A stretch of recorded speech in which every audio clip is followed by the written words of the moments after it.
The words hung in the silence like a ghost between us. We're going in a different direction, Emmett from Human Resources said, his eyes fixed somewhere above my head. He cleared his throat. The leadership team believes fresh perspectives will benefit the division. I stared at him. 18 years of loyalty, suddenly worth nothing. My voice remained steady when I finally spoke.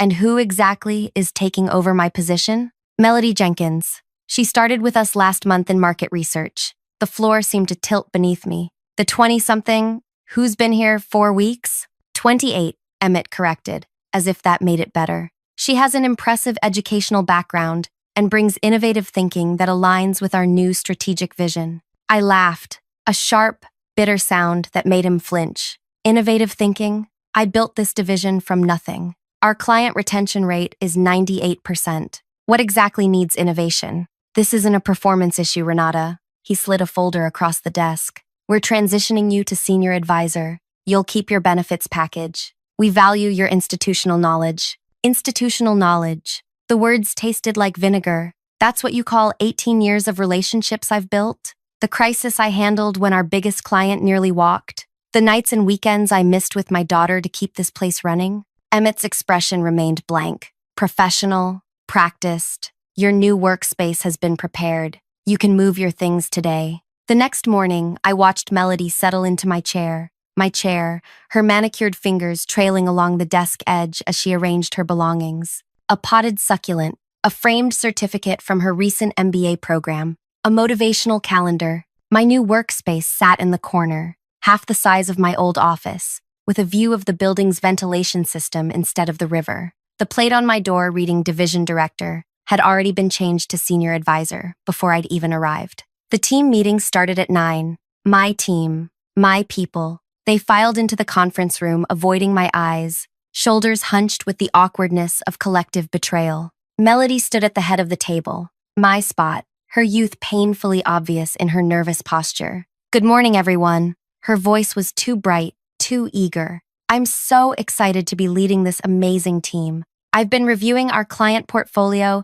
and have some thoughts on restructuring our approach. I watched silently as she stumbled through client names, and our work with Mas on Ellie needs a refresh. Mas C. Nelly, I corrected quietly. They're very particular about the pronunciation. 20 pairs of eyes swung toward me. Melody's smile tightened. Right. Thanks for that, Regina. Renata. Of course. Sorry about that. She laughed nervously. As I was saying, I glanced down as my phone vibrated with an incoming message. The sender name made my heart skip. Dario Massanelli, heir to the Massanelli business empire and my main contact for our largest client. First meeting confirmed. Tuesday, 8 a.m., usual place. Curious about recent changes. I slipped my phone back into my pocket, allowing myself the smallest smile as Melody fumbled through explaining project timelines she clearly didn't understand. My fingers tapped lightly against my thigh, counting down. 3, 2, 1. Excuse me, Jamie from Finance interrupted, but doesn't this timeline conflict with the Massanelli quarterly review? Melody blinked. Well, we can adjust. The Massanelli review requires 6 weeks of preparation. Anna from Analytics added. We always block that time. It's been this way for 7 years. The room grew uncomfortably quiet as Melody shuffled through her notes, finding nothing. This was only the beginning. Before we continue, thank you for taking the time to read this story. If you're enjoying it so far, please hit that like button and subscribe to catch more stories like this one. Your support means everything, and your comments help me know what resonates with you. Now, let's get back to how this corporate nightmare unfolded. My name is Renata Vega. For 18 years, I'd poured everything into building the regional market division of a top consumer insights firm. I had started as a research assistant and climbed to division director through pure determination and strategic brilliance. I knew every client by name. I remembered their children's birthdays. I solved problems before they became disasters. I was 46, with the first silver strands appearing in my dark hair, earned through years of stress and sacrifice. My daughter Zoe had grown up watching me work late nights, miss school plays, and postpone vacations. Just until this project wraps up, I'd always say. The projects never stopped. The signs of my impending removal had been subtle at first. CEO Jerome started bringing Melody to executive lunches without explanation. My meeting invitations disappeared from my calendar. Technical glitch, IT claimed. Projects I'd nurtured were suddenly reassigned for fresh perspective. I should have seen it coming. Jerome had been pushing the company toward a younger image. Digital natives understand today's market, he'd say during leadership meetings, his eyes sliding past me to the younger team members. Never mind that our digital analytics platform was my initiative. After that first humiliating meeting, Melody summoned me to her office, my former office, where she'd already replaced my awards with her framed diplomas. "I need your help understanding the Massanelli account," she said, panic edging her voice. "They've requested a strategic presentation for next week." I nodded, expression neutral. The Massanellas value tradition. They'll expect our standard quarterly review format. "But I wanted to show them my new approach," she said, pulling up a flashy slide deck filled with animated transitions and industry buzzwords. I watched her scroll through it, noting 6 critical errors that would offend our conservative Italian clients. "This is certainly innovative," I said carefully. "You don't like it," she frowned. "It's not about my preferences. It's about what works with this particular client." Her eyes narrowed. "Jerome hired me to modernize things, Renata. The company needs fresh energy." The subtext was clear. "You're obsolete." That night at home, I sat at my kitchen table, laptop open, a glass of wine untouched beside me. Zoe found me there at midnight, still staring at my email. "Mom, are you okay?" I looked up at my 20-year-old daughter, her face concerned. "They replaced me," I said, the words still strange in my mouth, "with someone younger, someone with less experience than you have babysitting." Zoe slid into the chair beside me. "That's insane. You built that place." "Apparently that's the problem. I'm too established." "You mean too expensive and too smart," Zoe said fiercely. "Too intimidating for some insecure CEO." I smiled sadly. "Maybe." Zoe squeezed my hand. "So, what's your plan?" "Plan? Mom, you always have a plan. You're the queen of contingencies, remember?" She pointed to the notebook beside my computer. "What's plan B?" I looked down at the notebook where I'd started jotting ideas. "I'm working on it." "Good," she said firmly, "because you taught me never to let anyone take what's yours without a fight." The next morning, I went back to work early, before most of the team arrived. I sat at my small corner desk, meticulously organizing files when Melody walked in, already looking stressed. "Morning," she said briskly, barely glancing my way. I watched her rush into her office, close the door, and make a frantic phone call. Through the glass, I could see her gesturing, her face tense. At precisely 8:15, my phone lit up with a message from Jamie in finance. "Emergency meeting called.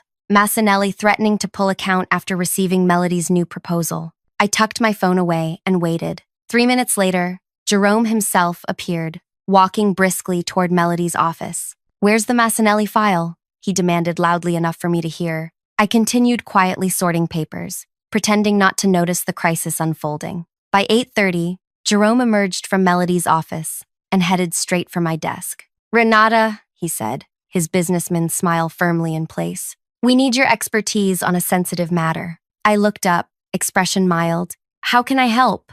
"The Massanelli situation. Has there been a misunderstanding with our oldest client?" I asked innocently. Jerome's smile tightened. "Melody tried introducing some updates to their service package. There's been pushback." "That's unfortunate." I maintained eye contact, making him squirm slightly. "We need you in the emergency meeting. You know Dario better than anyone." I nodded, gathering my notebook. "Of course. Happy to help." The conference room was tense when I entered. Melody sat at the head of the table, face pale, Jerome next to her. The speakerphone in the center connected us to Dario Massanelli in Milan. "We have Renata joining us now," Jerome announced to the phone. "Renata?" Dario's voice immediately warmed. "Buongiorno. Finally, someone who understands our business." "Buongiorno, Dario," I replied, slipping into the Italian pleasantries I knew he valued. "Come sta la famiglia?" "How is Sophia's university experience going?"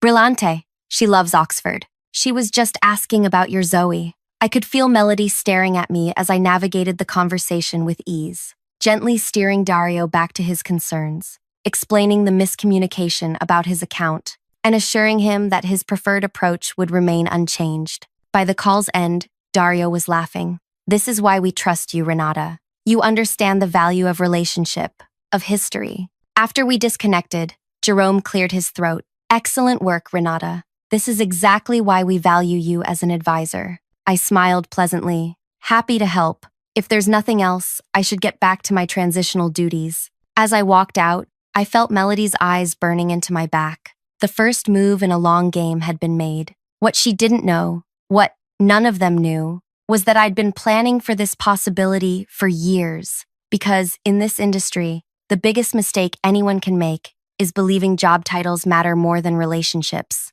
Over the next week, a pattern emerged. Melody would announce a sweeping change to our processes. Clients would resist. I would be called in to advise. Client relationships would stabilize. Each time, I was careful to appear helpful but neutral, just doing my job. I would say when Jerome thanked me for salvaging another situation. In reality, I was watching, learning, cataloging every misstep while maintaining detailed notes on all client interactions. The division operated on relationships I had cultivated for nearly 2 decades, connections that existed nowhere in the company's formal documentation because they lived in trust, shared experiences, and personal history. 2 weeks after my demotion, Melody called me into her office. She'd removed my awards shelf and replaced it with a meditation corner, complete with a small fountain. The gentle, burbling water couldn't mask her anxiety. I need the background on the Westerly account, she said without preamble. They're refusing to work with anyone but you. I nodded. Harper Westerly values consistency. Her company was our first major client. I know that, Melody snapped. I read the file. What I need is whatever you know that isn't in the file. I considered her for a moment. Harper's son has autism. She schedules all meetings around his therapy appointments on Tuesdays and Thursdays.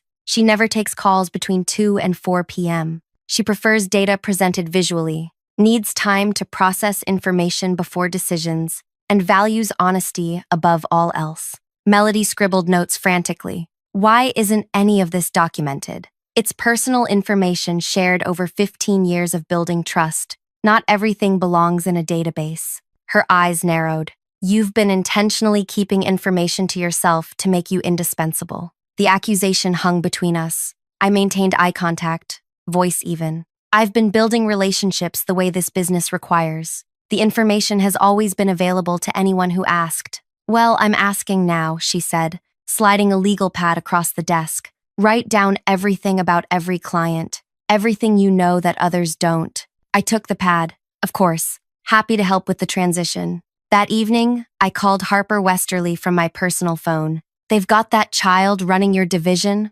Harper's incredulous voice filled my kitchen. Jerome has finally lost his mind. She's trying her best, I said diplomatically. Her best included sending me a proposal that ignored our entire sustainability initiative, Harper replied. Then she suggested meeting during Ryan's therapy time. When I declined, she asked if I could just skip it this once. I winced. I'm sorry about that. Don't apologize for her. What's really going on, Renata? Why would they sideline you? Fresh perspectives, apparently, Harper snorted. Cheaper perspectives, you mean? Our contract renewal is coming up next quarter. I hope they don't expect the same terms without you at the helm. I made a non-committal sound. I'm still with the company as an advisor. For now, Harper said knowingly. Let me guess, they'll phase out your position once they think they've extracted what they need? The conversation shifted to her son's progress, but Harper's insight lingered. She wasn't wrong. My senior advisor role was clearly temporary, a convenient way to extract my knowledge before discarding me completely. The next morning, I handed Melody my client notes, a carefully curated collection that included everything that was generally known within the team, but omitted the deeper personal connections and insights that made the relationships truly valuable. This is it? Melody flipped through the pages, frowning. The essentials, I confirmed. The rest comes with time and relationship building. She muttered something under her breath that sounded like convenient before dismissing me. That afternoon, our team gathered for the monthly progress meeting. I sat in the back corner, observing as Melody presented her vision for restructuring our client approach. We need to standardize our processes, she announced, displaying a rigid timeline of client interactions. Too much of our current workflow depends on individual relationships rather than scalable systems. Jamie from finance raised his hand. Won't that undermine the personalized service our clients expect? Personalization can be systematized, Melody insisted. We'll create detailed client profiles and protocol libraries. I watched my team exchange glances. They knew what Melody didn't, that our clients valued the human connection above all else. They stayed with us because we remembered their children's names, their preferences, their histories. No database could replicate that. After the meeting, Anna from Analytics lingered by my desk. "This is going to be a disaster," she whispered. "The Kowalski Group specifically told me last week they chose us over competitors because we don't treat them like a transaction." I nodded sympathetically. "Change can be challenging. That's all you have to say?" Anna looked shocked. "You built this approach. You're just going to watch her dismantle it?" I met her eyes calmly. "I'm in an advisory capacity now. Melody has the authority to implement her vision." Anna studied me. "You're planning something." I smiled slightly. "I'm adapting to my new role, just like everyone else." "Right," Anna said, clearly unconvinced. "Well, when this ship starts sinking, I hope you've saved some lifeboats for the rest of us." As she walked away, my phone buzzed with a message from Dario Massanelli. "Meeting request denied. New process not compatible with our expectations. What's happening over there?" I pocketed my phone without responding. The cracks were beginning to show. By the 1-month mark of Melody's leadership, client complaints had doubled. 3 smaller accounts had already announced they were exploring other options. Team morale plummeted as Melody implemented rigid reporting structures that doubled everyone's administrative workload. Jerome started appearing in our department more frequently, his forced smile growing thinner with each visit. I maintained my quiet corner position, diligently completing the increasingly meaningless tasks assigned to me, while watching the division I'd built begin to crumble. "You need to do something," Jamie cornered me in the break room. "Ferguson Hotels is threatening to walk. That's $1 million account. I'm sure Melody has a plan," I replied, stirring my tea. Jamie lowered his voice. "The team is talking. Some are updating their resumes. Anna has an interview next week." That got my attention. "Anna's leaving? Can you blame her?" Melody rejected her analysis methodology and implemented some cookie-cutter approach she brought from business school. The data's garbage now. I frowned. Anna was brilliant, the best analyst I'd ever worked with. Losing her would be a major blow. "What exactly do you expect me to do?" I asked quietly. "I don't know. Something. Anything. You always had a plan." I looked at him steadily. "Plans take time, Jamie. Sometimes you have to let things develop naturally." He shook his head in frustration. "While you're waiting for things to develop naturally, we're losing everything you built." As Jamie walked away, Melody appeared in the break room doorway. "I need you in my office," she said curtly. I followed her, noting the new tension in her shoulders, the slight dishevelment of her usually perfect appearance. The office, my former office, was strewn with papers and open folders. "The quarterly numbers are due tomorrow," she said without preamble. "I can't make sense of the reporting structure." "The structure you implemented 3 weeks ago?" I asked mildly. Her jaw tightened. "The structure that your team is clearly sabotaging. Nothing adds up. The client satisfaction metrics are plummeting, and the revenue projections are worse." I took the report she thrust at me, scanning it quickly. "These aren't signs of sabotage, Melody. They're accurate reflections of what's happening. 3 clients have already reduced their service packages. Ferguson Hotels has indicated they may not renew. Because your team has poisoned them against me." I kept my voice level. "The clients are responding to changes in our approach. The personal touch matters in this industry." The personal touch was holding us back. She slammed her hand on the desk. "We need scalable, repeatable processes that don't depend on individual relationships." Jerome agrees with me. "Then perhaps you should discuss the reporting structure with Jerome." Her eyes narrowed. "You're enjoying this, aren't you? Watching me struggle while you sit in your corner, playing the wise martyr. The division failing proves you right." I set the reports down carefully. "I want the division to succeed. These are my people, my clients, but I'm not in a position to direct strategy anymore."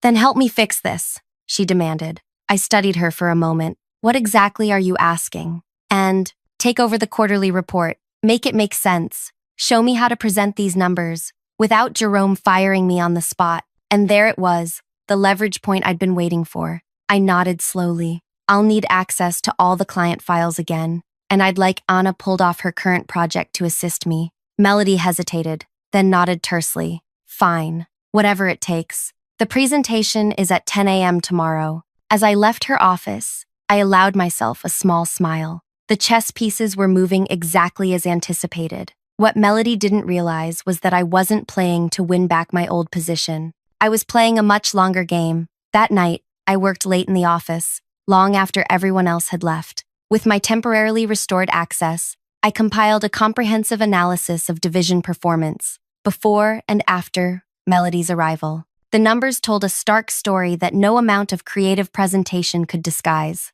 Anna joined me around midnight, coffee in hand. "So, we're saving her ass?" "We're doing our jobs," I replied, not looking up from my screen. "You know what I don't understand," Anna said, settling into a chair beside me. "Why aren't you angry? They took everything from you and handed it to someone who's destroying it. How can you just sit there so calmly?" I finally looked up.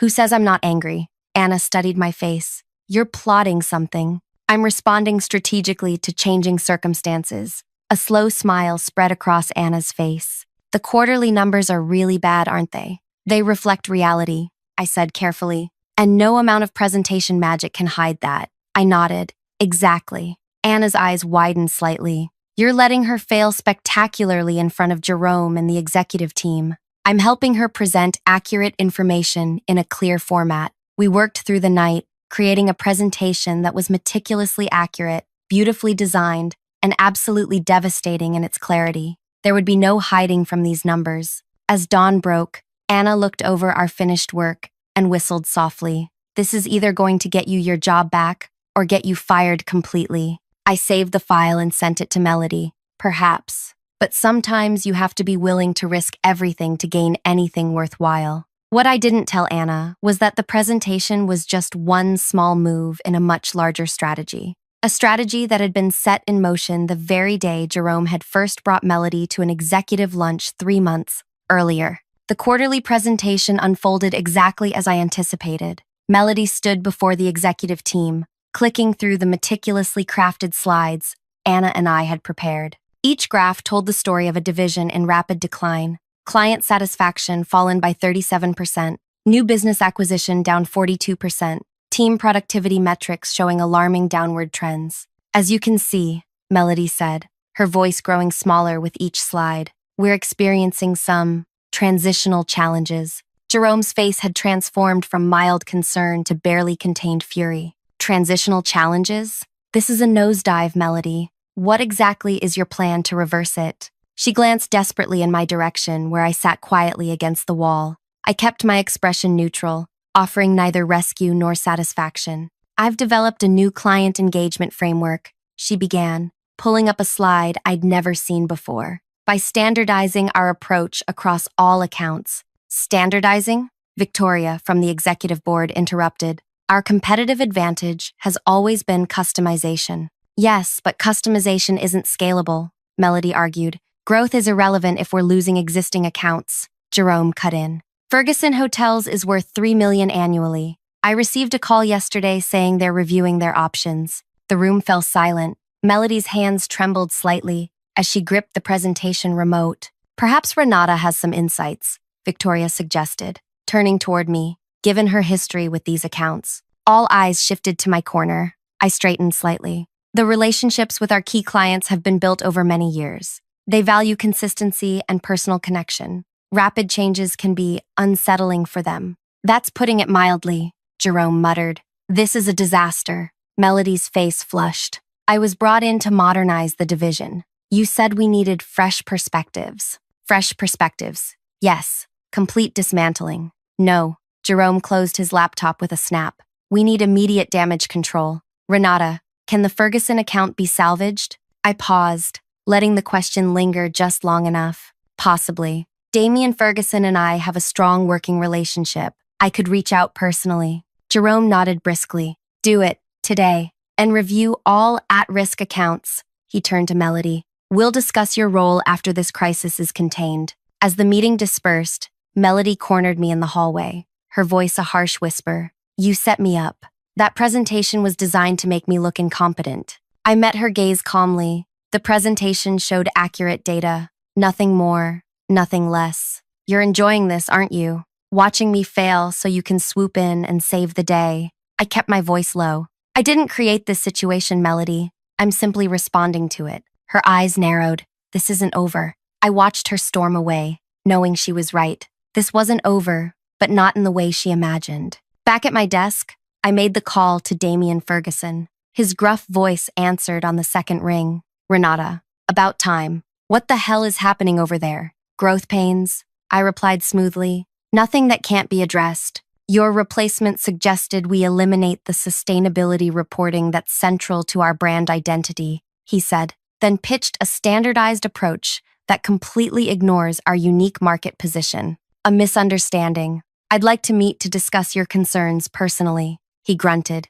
My concerns are that the person who understood our business is sitting in a corner while some kid dismantles 18 years of partnership. Perhaps we could discuss this over lunch tomorrow? Fine. The usual place. Noon. I hung up and found Jerome hovering nearby. Well? He asked anxiously. He's agreed to meet. I'll handle it. Relief washed over his face. Good. That's good. He hesitated. Listen, Renata, perhaps we were hasty in restructuring your role. Once this situation stabilizes, we should discuss your position. I nodded noncommittally. Of course. For the next week, I moved methodically through our client list, meeting personally with each one, soothing concerns, and rebuilding confidence. The team's mood lightened as accounts stabilized. Melody grew increasingly marginalized, relegated to administrative tasks while I handled client relations. The power shift was subtle but unmistakable. When I spoke in meetings, people listened. When Melody attempted to assert authority, sidelong glances came my way for confirmation. Exactly 17 days after the quarterly presentation, Jerome called me into his office. Melody sat stiffly in one chair. Victoria from the board occupied another. Renata, thank you for joining us, Jerome began, his business smile firmly in place. In light of recent events, we've been reevaluating our organizational structure. I settled into the remaining chair, expression neutral. The board feels we made an error in judgment, Victoria said directly. Your leadership is clearly essential to the division's success. We'd like to reinstate you as division director, Jerome continued. Melody will transition to a supporting role, focusing on internal processes, reporting to you. I let the silence stretch uncomfortably before responding. That's a generous offer. However, I'm afraid I must decline. All three stared at me in shock. Decline? Jerome repeated. But your position, everything would return to how it was before. Not quite everything, I said calmly. My trust in this organization's leadership has been irreparably damaged. Victoria leaned forward. We understand your frustration, but this isn't about frustration, I interrupted. This is about recognizing my value. If that value is only acknowledged during crisis, then perhaps my talents would be better appreciated elsewhere. Jerome's expression darkened. You're threatening to leave? Now? Not threatening. Informing. I pulled a folder from my bag and slid it across the desk. This is my formal resignation, effective immediately. This is ridiculous, Jerome sputtered. You can't just… I can, I said. And I have another announcement. As of yesterday, I've established my own consulting firm. Victoria has already seen my proposal. I turned to her. Isn't that right? Victoria had the good grace to look uncomfortable under Jerome's shocked stare. You approached our board member? Jerome asked incredulously. Actually, she approached me, Victoria admitted, with a very compelling business proposition. I'll be offering specialized consulting services focusing on relationship-based client management, I explained. Victoria recognized the potential value immediately. Jerome's face reddened. This is a conflict of interest. Your contract has non-compete clauses, which apply only to direct competitors in our market space. I finished for him. My firm operates in an advisory capacity across industries. Perfectly legal, my lawyer confirmed it. Your clients will follow you, Melody said quietly, speaking for the first time. You've planned this all along. I turned to her. Not all of them. Only those who value relationship continuity over corporate structure. My firm will be very selective about its clients. Jerome slammed his hand on the desk. This is unacceptable. After everything this company has done for you, after 18 years of dedication, I was discarded without consideration. I corrected him. That clarified my value to this organization perfectly. I stood to leave, then paused. Oh, and you should know, Anna from Analytics and Jamie from Finance have accepted positions with my new firm. They'll be submitting their resignations this afternoon. The silence that followed was deafening. You can fight this, Jerome finally said, voice tight. But you'll lose. We have resources you can't match. I smiled slightly. Resources aren't everything, Jerome. As you're discovering, sometimes relationships matter more. As I walked out, Victoria called after me. We should continue our discussion about that board position. I nodded without turning back. My assistant will schedule it. 3 months later, my firm occupied the top floor of a riverside office building with floor-to-ceiling windows. 12 former teammates had joined me, bringing their expertise and client relationships. Our client roster included 7 major accounts that had followed us from Jerome's company, plus 11 new ones, drawn by our reputation. Melody had been let go within weeks of my departure. Jerome had been forced to take a more active role in division management, something he'd always avoided. On a crisp autumn morning, I sat across from Dario Massinelli at our usual breakfast spot. He raised his espresso in a small toast. "To brilliant strategy," he said with a knowing smile. "When did you first begin planning your exit?" I sipped my tea before answering. The moment I noticed Jerome bringing Melody to executive meetings 3 months before my demotion. A wise business person always recognizes the signs. "And you let the situation deteriorate intentionally?" I simply stepped back and allowed natural consequences to unfold. I corrected. "The best revenge isn't orchestrating someone's failure. It's creating your own success from their mistake." Dario laughed appreciatively. "You know, Jerome called me personally last week, offered a substantial discount to return our business to his company. And I told him relationships aren't built on discounts. They're built on trust, consistency, and understanding." He gestured around the bustling cafe. "Like this breakfast we've shared every month for 7 years. My phone buzzed with a message from Zoe. "Ferguson signed the 3-year contract. Celebration dinner tonight?" I smiled, typing back my confirmation before returning to Dario. The most powerful plan B isn't about destruction. It's about creation, building something better from what others failed to value. "A lesson Jerome learned too late," Dario observed. "Some lessons are expensive," I agreed. Outside the window, I could see my new offices, reflecting the morning sun. Inside, my team, my people, were building something remarkable together. Something that valued relationships over rigid processes, experience over youthful innovation, and loyalty over short-term thinking. The view from this side of the river was far better than the one I'd had before. If you've stayed with me to the end of this story, thank you for listening. Sometimes the best revenge isn't what we initially imagine. Not sabotage or public humiliation, but rather creating success on our own terms. If this resonated with you, please like and subscribe for more stories about resilience and strategic thinking in the face of workplace challenges. Share your thoughts in the comments. Have you ever had to activate a plan B when life took an unexpected turn? Your experiences matter, and I'd love to hear from you.